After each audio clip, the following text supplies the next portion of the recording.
நாம் கலாத்திய புத்தகத்திலிருந்து நாம் கற்றுக்கொள்ளும்படியாய் நாம் ஆரம்பிக்கின்றோம். So let's go to the first chapter, Galatians chapter 1. கலாத்தியர் 1வது அதிகாரத்தை நாம் திருப்பிக் கொள்வோம். And right now let's read verse 1. 1வது அதிகாரம் 1வது வசனத்தை நாம் வாசிக்கலாம். Paul, an apostle, not of men, neither by man, but by Jesus Christ and God the Father, who raised him from the dead. மனுஷராலும் அல்ல, மனுஷன் மூலமாயும் அல்ல, இயேசு கிறிஸ்துவினாலும் அவரை மரித்தோரிலிருந்து எழும்பின பிதாவாகிய தேவனாலும் அப்போஸ்தலராய் இருக்கிற பவுலாகிய நானும். Now God wants you to know that we are not a very special people. ஆண்டவராகிய இயேசு கிறிஸ்து நாம் ஒன்றை தெரிந்து கொள்ள வேண்டும் என்று விரும்புகிறார். நாம் ஒரு ஸ்பெஷல் பீப்புள் இல்லை என்பதை தேவன் தெரிந்து கொள்ள விரும்புகின்றார். Preachers like us. இதை போதிக்கின்ற ஜனங்கள் ஒரு ஸ்பெஷல் மக்கள் ஜனங்கள் அல்ல என்பதை நாம் அறிந்து கொள்ள வேண்டும் என்று சொல்லி தேவன் விரும்புகின்றார். We are just like anybody. நாம் பிரீச் பண்ணுகின்ற நாமும் எல்லோரை போல ஒரு மனிதர்கள். Humble servants of God. தாழ்மையுள்ள தேவ பிள்ளைகள். So it is very important for you that your eyes is not on us but on Jesus. இன்றைய நாளிலே உங்களுடைய கவனம் முழுவதும் ஆண்டவராகிய இயேசு கிறிஸ்துவின் மீது இருக்க வேண்டும், இந்த எங்கள் மீது அல்ல. Paul says, I am an apostle by Jesus Christ.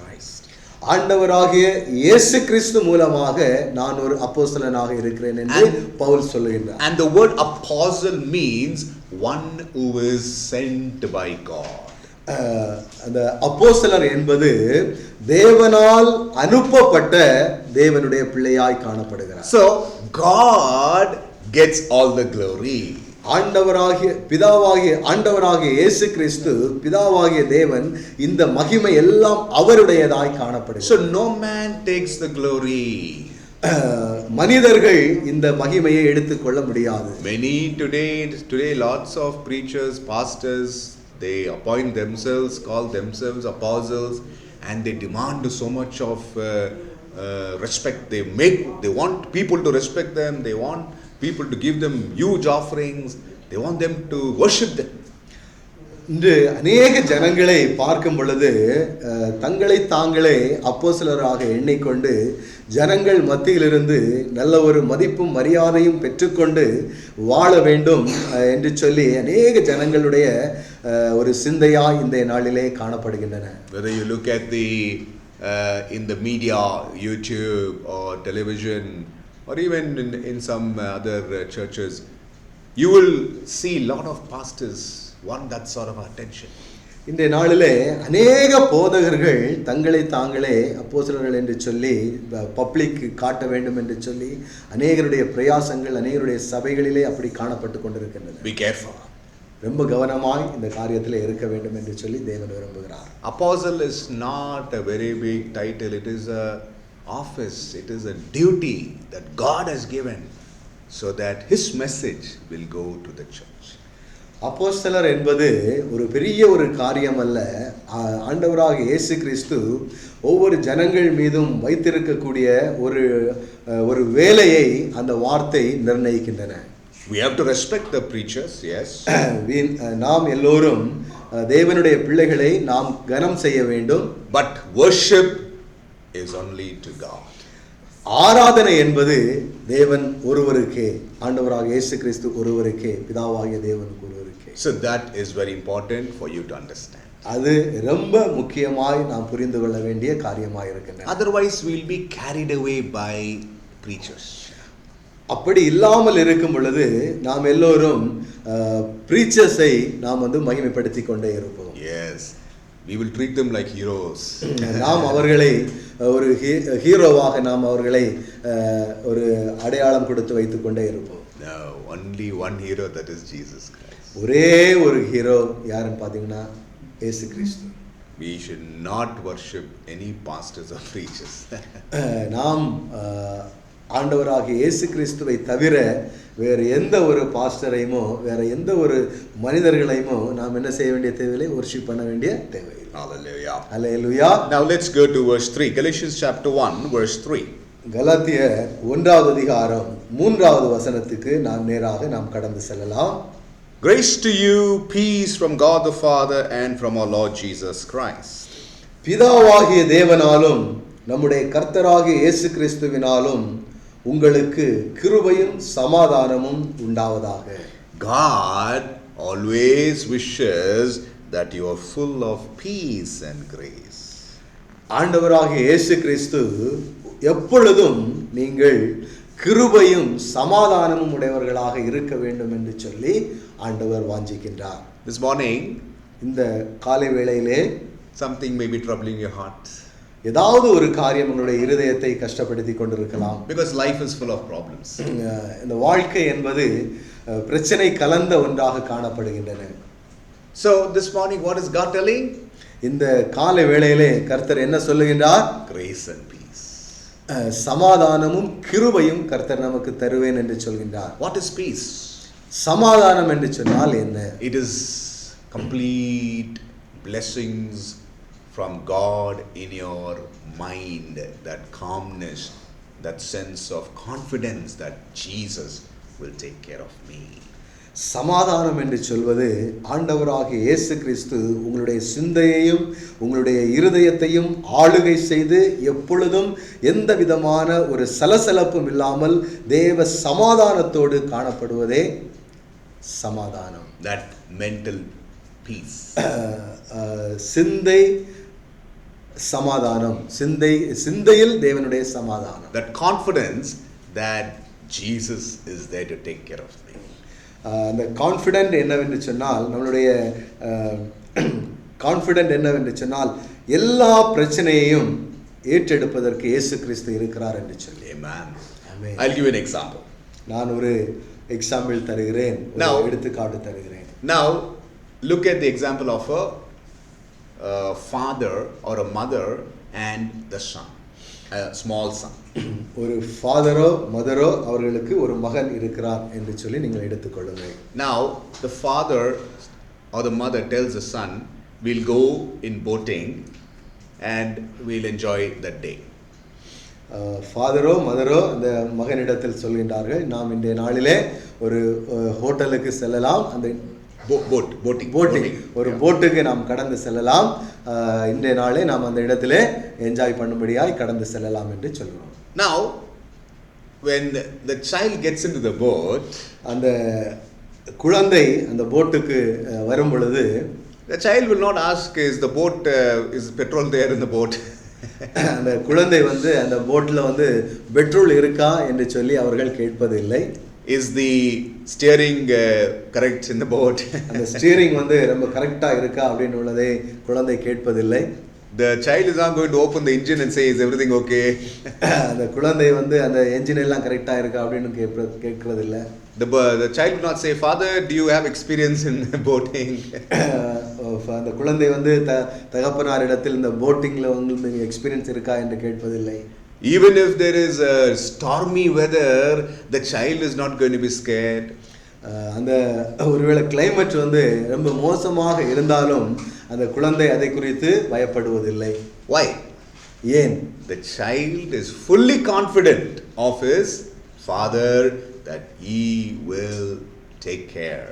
அந்த குழந்தை அந்த தகப்பனார் எல்லா காரியங்களையும் பொறுப்பெடுத்துக் கொள்வார் என்று சொல்லி தகப்பனாரின் மீது ஒரு நல்ல ஒரு கான்ஃபிடென்ட்டாக இருக்கின்றது. Child is not going to be afraid even if there is a mighty wave. அந்த குழந்தை எந்த காரியத்தை குறித்தும் பயப்படுவதில்லை. என்ன ஒரு கிளைமேட் சேஞ்சாக இருந்தாலும், நல்ல ஒரு வேவ்ஸ் அந்த கடலிலே இருந்தாலும் அந்த குழந்தை என்ன செய்வதில்லை, பயப்படுவதில்லை. The child's mind is only full of this confidence, my daddy will take care. அந்த குழந்தை சொல்வது என்ன சிச்சுவேஷனா இருந்தாலும் என்னை என்னுடைய அப்பா டேக் கேர் பண்ணிக்கொள்வார். So that is the peace. அதுதான் சமாதானம். Jesus takes care of us. இயேசு பொறுப்பெடுத்துக் கொள்கின்றார். So do you have that peace this morning? இன்றைய நாளிலே உங்களுக்கு அந்த சமாதானம் காணப்படுகிறதா? Or do you question or do you have doubts in times of trouble? ஏதாவது பிரச்சனைகளில் கடந்து செல்லும் பொழுது உங்களுக்கு ஏதாவது கேள்விகள் இருக்கிறதா இல்லது ஒரு கொஸ்டின் உங்களுக்கு இருக்கிறதா? டவுட், ஒரு சந்தேகம் உங்களுக்கு இருக்கிறதா? Is God really taking care? உண்மையாகவே இயேசு பொறுப்பெடுத்துக் கொள்கின்றாரா? This morning God wants to assure you, my son, my daughter, my peace is with you. இந்த காலை வேளையிலே இயேசு ஒரு காரியத்தை செய்ய விரும்புகிறார். என்னுடைய மகனும் என்னுடைய மகளும் தேவ சமாதானம் நிறைந்தவர்களாய் காணப்பட வேண்டும் என்று சொல்லி. Grace means favor. கிரேஸ் என்று சொல்லும் பொழுது favour favour favour Yeah. Grace means favor. Favor in other words, it's like you will be given supernatural, let's say in your company, let's say உங்களுடைய கம்பெனியில் there are, so let's say 100 employees are there. You are one among the 100 employees. 100 employee உங்களுடைய கம்பெனியில் இருக்கிறார்கள். அவர்களில் ஒருவர் நீங்கள். And you are performing like any other people. நீங்களும் எல்லா ஜனங்களைப் போல நீங்களும் கம்பெனியில் நல்ல பெர்ஃபார்ம் பண்ணி கொண்டு வருகின்றீர்கள். And your other colleagues, maybe they have higher education than you. உங்களோடு இணைந்து வேலை செய்கிறவர்கள் உங்களுடைய அதிகமாய் படித்திருக்கலாம். But during the time of performance review, அந்த பெர்ஃபார்மன்ஸ் ரிவ்யூ வரும்போது, அதாவது உங்களுடைய பெர்ஃபார்மன்ஸை மேனேஜ்மெண்ட் திரும்பி பார்க்கும் பொழுது, the Lord will give you the favor before your boss so that the boss will give you the promotion. அந்த நேரத்திலே உங்களுடைய முதலாளிக்கு முன்பதாக, உங்களுடைய மேனேஜருக்கு முன்பதாக ஒரு ஃபேவர் கிடைக்கும்படியாய் ஆண்டவர் கிருபை செய்வார். அப்பொழுது உங்களுக்கு அவர் மேனேஜர் என்ன செய்வாங்க, உங்களை குறித்து நல்ல ரிசல்ட் கொடுப்பாங்க. So that is favor. அதுதான் என்னது? ஃபேவர். That is grace. அதுதான் என்னது? கிரேஸ். Now in Bible, இந்த வேதத்திலே Daniel and his friends had that favor. தானியேலும் அவருடைய நண்பர்களுக்கும் அந்த ஃபேவர் இருந்தது. If you read the book of Daniel chapter 1, தானியேல் புத்தகம் 1வது அதிகாரத்தை நீங்கள் வாசித்தீர்கள் என்று சொன்னால், the Lord, Bible says Daniel and his friends were captured by the Babylonian kingdom. வேதம் சொல்கின்றன, தானியேலும் அவருடைய நண்பர்களும் பாபிலோன் ஜனங்களால் அரெஸ்ட் பண்ணப்படுகிறார்கள். All the young men were trained according to the Babylonian culture. எல்லா வாலிப ஜனங்களும் பாபிலோனியன் கல்ச்சருக்கு தகுந்தாற் போல எல்லாரும் train பண்ணப்படுகிறார்கள். Because they can be part of the Babylonian work every day. ஏனென்று சொன்னால் எல்லோரும், எல்லா வாலிபர்களும் பாபிலோனிய கலாச்சாரத்திற்குள்ளாக கடந்து வந்து அவர்களை பாபிலோனிய நாட்டை முன்னுக்கு கொண்டு வருவதற்கு இவர்களை பயன்படுத்தலாம் என்று சொல்லி. So they were put through a training. அந்த ட்ரைனிங்காக எல்லா வாலிபர்களையும் அவர்கள் அனுப்புகிறார்கள். So the training involved eating a food, a diet that was a Babylonian diet. அந்த பாபிலோனியன் ஃபுட் கல்ச்சரின் படி எல்லா ஜனங்களும், எல்லா வாலிபர்களும் வளர்க்கப்படுகிறார்கள், train பண்ணப்படுகிறார்கள். But Daniel and his friends say no to that diet. தானியேலும் அவருடைய நண்பர்களும் அந்த காரியத்திற்கு நோ என்று சொல்கிறார்கள், இல்லை மாட்டோம் என்று சொல்கிறார்கள். And the supervisor, Bible says, Daniel and his friends found favor before the supervisor. தானியேலும் அவருடைய நண்பர்களுக்கும் சூப்பர்வைசருடைய கண்களிலே ஒரு கிருபை கிடைத்தது, ஃபேவர் கிடைத்தது. Because Daniel and his friends said, we won't eat of the king's food, give us only like dal and vegetable, like very simple food.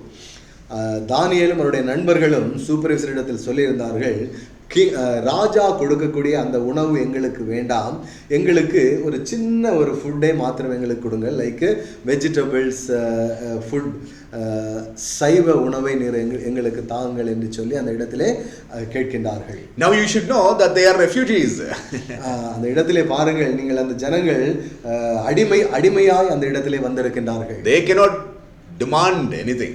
அந்த இடத்திலே தானியேலும் அவருடைய நண்பர்களும் எதுவும் கேட்டு வாங்க முடியாது. Whatever is given they have to do. என்ன அவர்களுக்கு கொடுக்கப்படுகிறதோ அதை அவர்கள் செய்ய வேண்டும். But Daniel and his friends took a commitment for God. அந்த நேரத்திலே தானியேலும் அவருடைய நண்பர்களுக்கும் ஒரு கமிட்மெண்ட் தேவனோடு வைத்தார்கள். Any idea why they didn't want to eat that food? Do you know why? உங்களுக்கு ஏதாவது ஐடியா இருக்கிறதா தானியேலும் அவருடைய நண்பர்களும் ஏன் அந்த உணவை சாப்பிடவில்லை என்று சொல்லி? Because ஏன் என்று சொன்னால் that food was offered to the Babylonian gods. அந்த சாப்பாடு பாபிலோன் தேவர்களுக்காக ஆஃபர் பண்ணப்படுகிறது. Daniel had said, I will not bow to those foods. I worship my God Yahweh. That's why they didn't want to touch that food. தானியேல் சொல்கின்றார், நான் அந்த உணவிற்கு அந்த உணவை நான் வொர்ஷிப் பண்ணுவது இல்லை, ஆராதிப்பது இல்லை.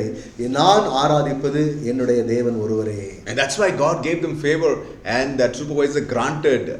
So 10 days they ate that food and Bible says 10 times Daniel and his friends were more efficient than others.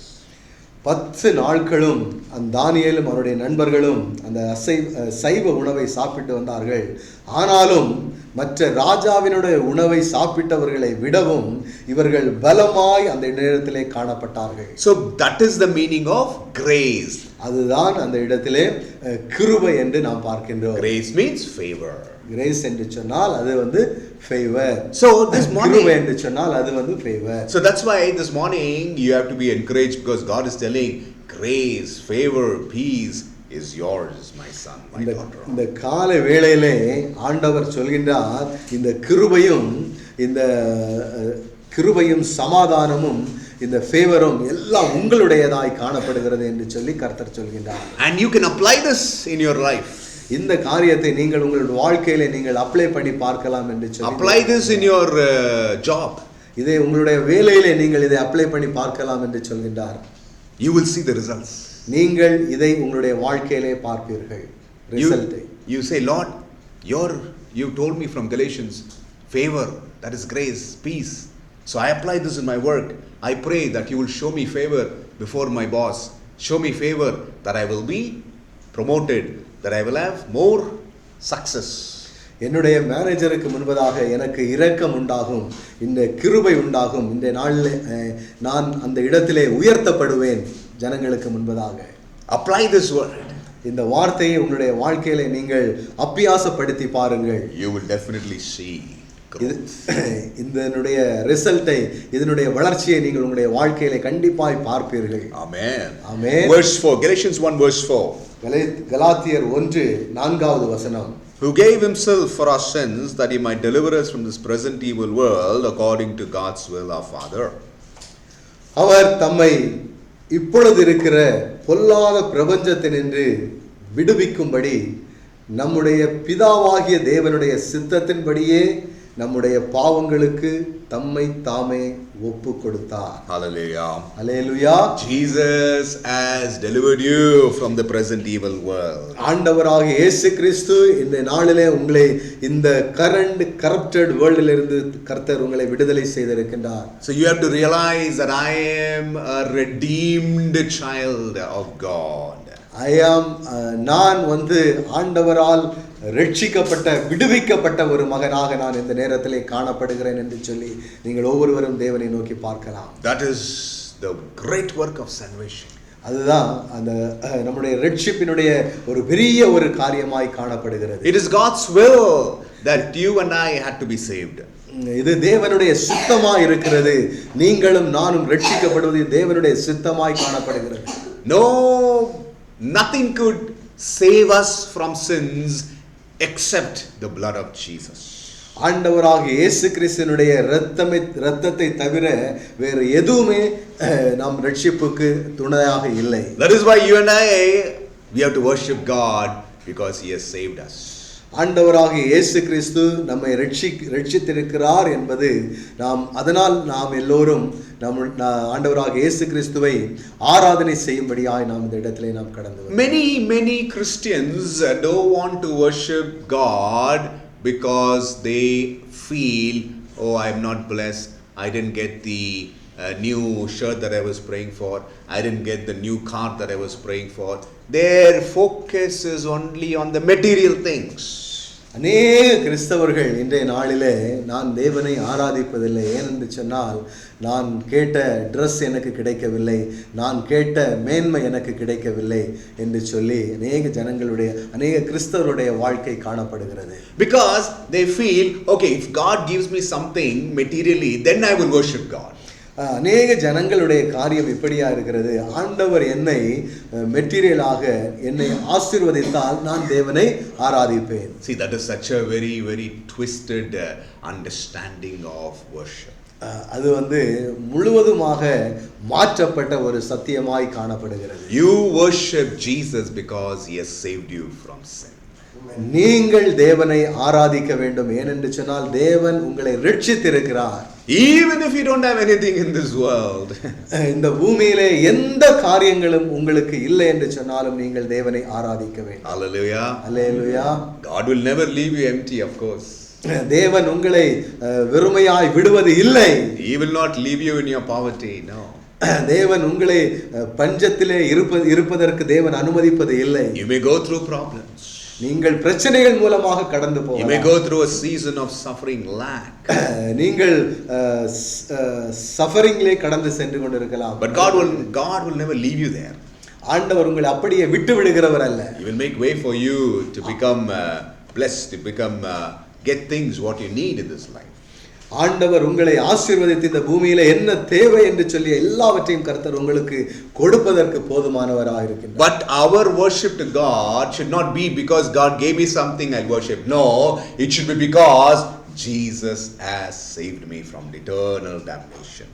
நம்மளுடைய ஆராதனை இப்படியா இருக்க வேண்டும், ஆண்டவர் என்னை ரட்சித்தார் அதனால் நான் தேவனை ஆராதிக்கிறேன். அதற்கு மாறாக கர்த்தர் என்னை இந்த பூமியினுடைய காரியங்களை கர்த்தர் எனக்கு கொடுத்திருக்கிறார் அதனால் நான் தேவனை ஆராதிக்கிறேன் என்று சொல்லி இருக்க கூடாது. Hallelujah. Hallelujah. It's very important to have that focus. I will worship God because he is my salvation. நான் தேவனை ஆராதிக்கிறேன் என்று சொல்லி நமக்கு ஒரு நோக்கம் இருக்க வேண்டும். எதற்காக என்று சொன்னால் அவர் என்னை ரட்சித்திருக்கிறார் என்பதற்காக. Amen. Now the Galatian church, இந்த கலாத்திய சபையிலே had a very big problem. ஒரு பெரிய ஒரு பிரச்சனை கலாத்திய சபையிலே காணப்பட்டது. Now in verse 6, Galatians 1 verse 6. ஆறாவது வசனத்தை திருப்பிக் கொள்வோம். கலாத்தியர் 1:6. Paul says, I marvel that you are so soon removed from him that called you into the grace of Christ to another gospel.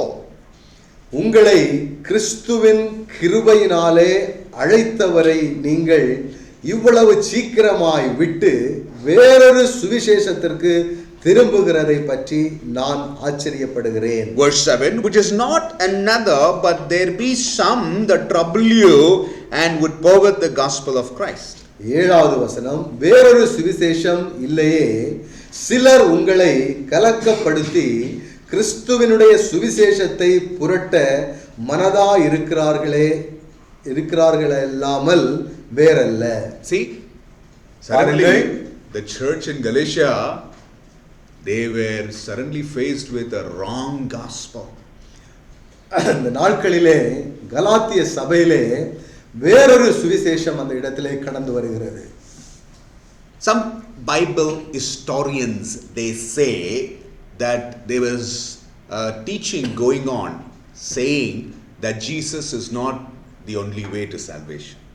அந்த நாட்களிலே ஆண்டவராகிய இயேசு கிறிஸ்து மூலமாகத்தான் ரட்சிப்பு என்பது வேறுபாடான ஒரு சுவிசேஷமாய் சபைக்குள்ளாக கடந்து வருகிறது. There are other ways of salvation apart from Jesus. இயேசு கிறிஸ்துவை தவிர வேறு வழியாகவும் நாம் ரட்சிப்பு அடைய முடியும் என்பது அந்த நாட்களிலே ஒரு சுவிசேஷமாய் கடந்து வருகிறது. It was called inclusive gospel. அது that means you can even include some philosophies, some other gods along with Jesus to grow in salvation. That's a very deadly gospel, wrong gospel. அந்த நாட்களிலே ஆண்டவராக இயேசு கிறிஸ்துவினுடைய சுவிசேஷத்தோடு இணைந்து உலக காரியங்களும் உலக போதனைகளும் அதற்குள்ளாக கடந்து வந்து ரட்சிப்புக்கு வேறு வழியும் உண்டு என்று சொல்லி கடந்து வருகிற ஒரு சூழ்நிலை. So you have to be very careful of this false gospel. இந்த காரியங்களை குறித்து நீங்க ரொம்ப கவனமாய் காணப்பட வேண்டும். Very very important to be strong in the Lord. உண்மையாகவே இயேசுவினுடைய வார்த்தையில் நீங்கள் ஸ்திரம்பட வேண்டும். Today there are so many anti-Christian cult groups. இன்றைய நாளிலே அநேக கிறிஸ்தவ குரூப்புகள் இருக்கின்றன. Which is wrong gospel. ஒரு தவறான சுவிசேஷத்தை கொண்டு அநேக காரியங்கள் அநேக சபைகள் இந்த நாட்களிலும் காணப்படுகின்றன. We have to be very careful. நாம் ரொம்ப கவனமா இருக்க வேண்டும். If somebody comes and tells you, Jesus is not the way, he is one of the way, that itself is a clear sign it is a wrong gospel. அந்த நாளிலே நீங்கள் கவனமா இருக்க வேண்டும். ஆண்டவராகிய இயேசு கிறிஸ்து மாத்திரம்தான் வழி என்று சொல்லி சொல்வதை விட்டுவிட்டு வேற வழியும் உண்டு என்று சொல்லி ஏதாகிலும் சுவிசேஷகம் கடந்து வருமை என்று சொன்னால் நீங்கள் ரொம்ப கவனமா இருக்க வேண்டும். Yes. ஆம்.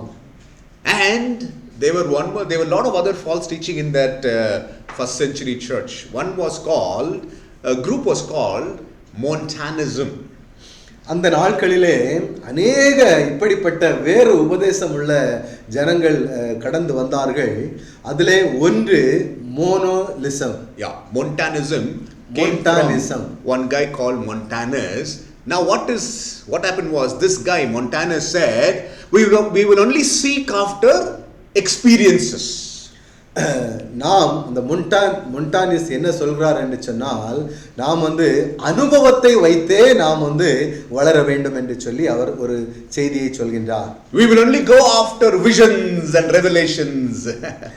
நாம் அதாவது அந்த ரிவலேஷனும் அந்த விஷனை வைத்து தரிசனங்களையும் வெளிப்பாடையும் வைத்து நாம் முன்னுக்கு செல்ல வேண்டும் என்று சொல்லி அந்த மொன்டானஸ் அந்த நாட்களிலே சபைகளுக்கு போதிக்கின்றார். He said there is no need to study the Bible. அவர் சொல்கின்றார், இந்த வேதத்தை தியானிக்க வேண்டும், வாசிக்க வேண்டும் என்று அவசியம் இல்லை. Now you may ask me, what was the Bible in the first century? அந்த முதல் நூற்றாண்டிலே என்ன வேதம் இருந்தது? I'll tell you what was the Bible. என்ன இருக்கிறது என்று சொல்லி நான் சொல்லி தருகிறேன். Acts chapter 2. அப்போஸ்தலர் 2வது அதிகாரம் verse 42. அப்போஸ்தலர் 2:42 2:42. This is the foundation of the church. இதுதான் சபையினுடைய the four, or rather you can say this is the four pillars of the church. நான்கு அஸ்திவாரங்கள். இதுதான் சபையினுடைய நான்கு அஸ்திவாரங்கள். Acts 2:42. அப்போஸ்தலர் 2வது அதிகாரம் 42வது வசனம். Everybody has taken it? எல்லோரும் எடுத்து விட்டீர்களா? Yes. Okay. அப்போஸ்தலர் 2:42. Yeah. Everybody, once you've taken, let's read it together. நாம் எல்லோரும் இணைந்து நாம் வாசிக்கலாம். Acts 2:42. Yeah, go ahead. அவர்கள் அப்போஸ்தலருடைய உபதேசத்திலும் அந்யோன்யத்திலும் அப்பம் பிட்குதலிலும் ஜெபம் பண்ணுதலிலும் உறுதியாய் தரித்திருந்தார்கள். What are the four things? இதெல்லாம் நான்கு காரியங்கள். Number 1, உபதேசத்திலும் அந்யோன்யத்திலும் அப்பம் பிட்குதலிலும் ஜெபம் பண்ணுதலிலும் உறுதியாய் தரித்திருந்தார்கள். So apostles' doctrine. அப்போஸ்தலர்களுடைய உபதேசம். Peter, Paul, Philip, John, these were the apostles who had written letters like what we find like Galatians. So the believers were meditating on those letters. Those days there was no Bible like this, but we are having the Bible. So in the first century, the letters of apostles was the Bible, and which is what we are following today also. முதல் நூற்றாண்டிலே அப்போஸ்தலர் நிருபம்தான் அந்த நாட்களிலே வேதமாக ஜனங்களுடைய கைகளிலே இருந்தது, கொடுக்கப்பட்டிருந்தது. ஏனென்று சொன்னால் அந்த நாட்களில் இது எழுதப்பட்டிருந்தது. So we have to be very careful. நாம் ரொம்ப கவனமாக இருக்க வேண்டும். That you don't give room for false teachings. நாம் எந்த ஒரு சூழ்நிலையிலும் நம்முடைய இருதயத்திலே இந்த தவறான உபதேசத்திற்கு நாம் இடம் கொடுக்க கூடாது.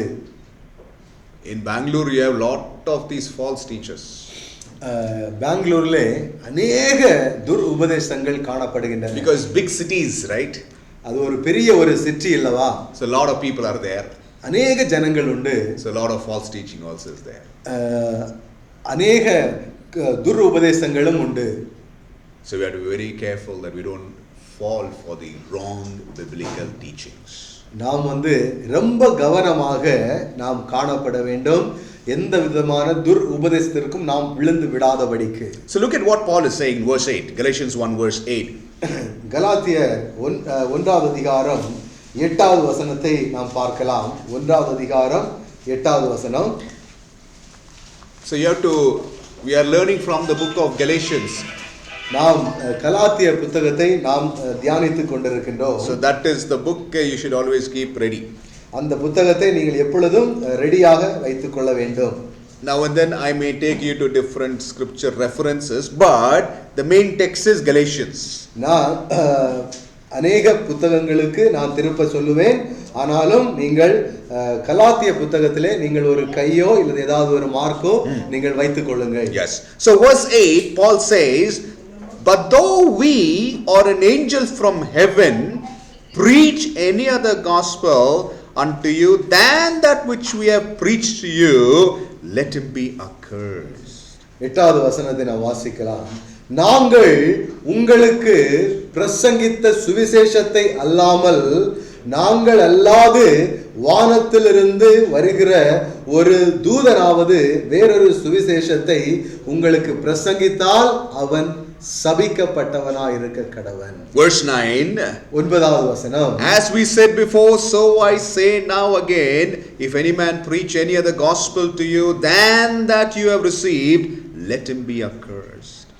முன் சொன்னது போல மறுபடியும் சொல்லுகிறேன், நீங்கள் ஏற்றுக்கொண்ட சுவிசேஷத்தை அல்லாமல் வேறொரு சுவிசேஷத்தை ஒருவன் உங்களுக்கு பிரசங்கித்தால் அவன் சபிக்கப்பட்டவனாய் இருக்க கடவன்.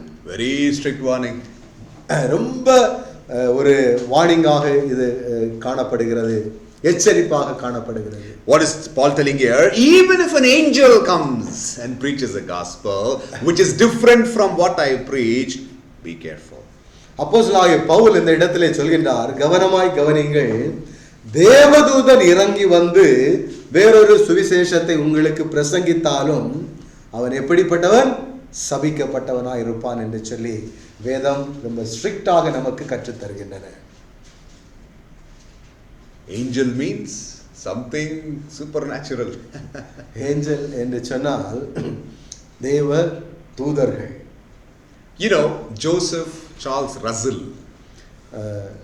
ஜோசப் சார்ல்ஸ் ரசல் என்று ஒரு தேவ மனிதர் இருந்தார். Yeah, we can't call him a man of God because he is a founder of Jehovah's Witness. நாம் அவரை தேவ மனிதன் என்று அழைக்க முடியாது. ஏனென்று சொன்னால் அவர் யெகோவா விட்னஸினுடைய ஃபவுண்டராக அவர் இருக்கின்றார். This is 150 years ago story.